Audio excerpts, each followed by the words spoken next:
Pernah merasa diremehkan? Tidak dianggap, tidak didengar, tidak dilihat. Seolah keberadaanmu tak membawa arti. Dan yang lebih menyakitkan, mereka yang meremehkanmu justru orang-orang terdekatmu, temanmu, keluargamu, lingkunganmu. Tapi stoikisme mengajarkan sesuatu yang keras sekaligus membebaskan. Diremehkan bukan penghinaan. Diremehkan adalah ujian kekuatan batin. Karena saat kamu diremehkan, ada dua jalan. Jalan pertama,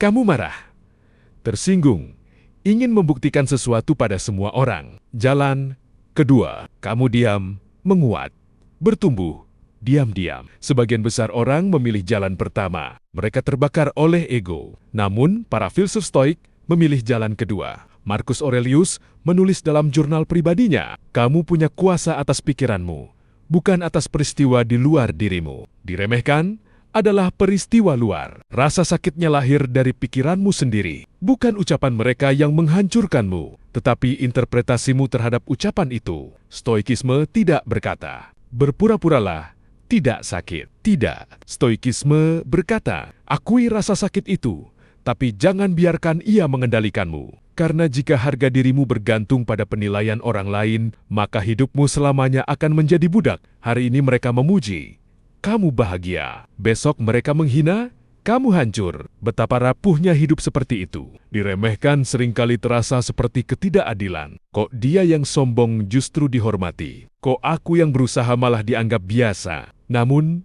Epictetus mengingatkan, jangan berharap peristiwa terjadi sesuai keinginanmu. Harapkanlah dirimu mampu menerimanya. Hidup tidak punya kewajiban untuk adil menurut versimu. Kenyataan tidak berutang kenyamanan padamu. Dan justru disitulah latihan terbesarnya. Mampukah kamu tetap tenang saat tidak diperlakukan sebagaimana mestinya? Karena orang biasa hanya bisa tenang saat keadaan baik. Orang kuat bisa tenang bahkan saat diremehkan. Diremehkan itu aneh. Iya, menyakitkan, tapi juga penuh potensi. Karena saat kamu diremehkan, tidak ada ekspektasi pada dirimu. Tidak ada tekanan untuk terlihat hebat. Tidak ada sorotan, kamu bebas. Bebas untuk membangun dirimu tanpa gangguan. Bebas untuk gagal tanpa diejek. Bebas untuk berkembang tanpa iri. Ironisnya, seringkali orang baru dihormati setelah mereka berhenti mencari penghormatan. Seneca berkata, kita lebih sering menderita dalam imajinasi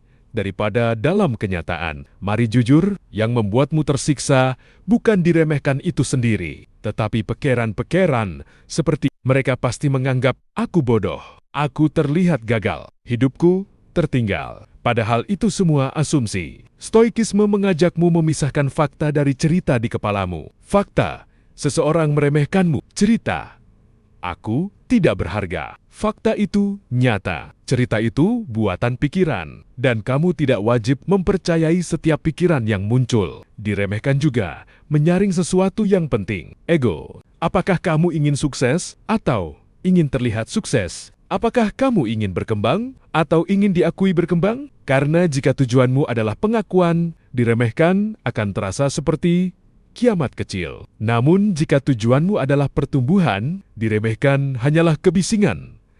Latar ada kekuatan luar biasa dalam diremehkan. Karena saat dunia meragukanmu, kamu dipaksa membangun satu hal, validasi internal. Bukan lagi, apa kata mereka, tetapi apakah aku sudah berusaha sebaik mungkin hari ini? Itulah fondasi ketenangan sejati. Bayangkan, ini jika semua orang langsung menghormatimu, memujimu, menganggapmu hebat. Akankah kamu tetap lapar untuk berkembang? Atau justru terlena? Seringkali, rasa diremehkanlah yang menempa ketahanan mental. Ia menyakitkan.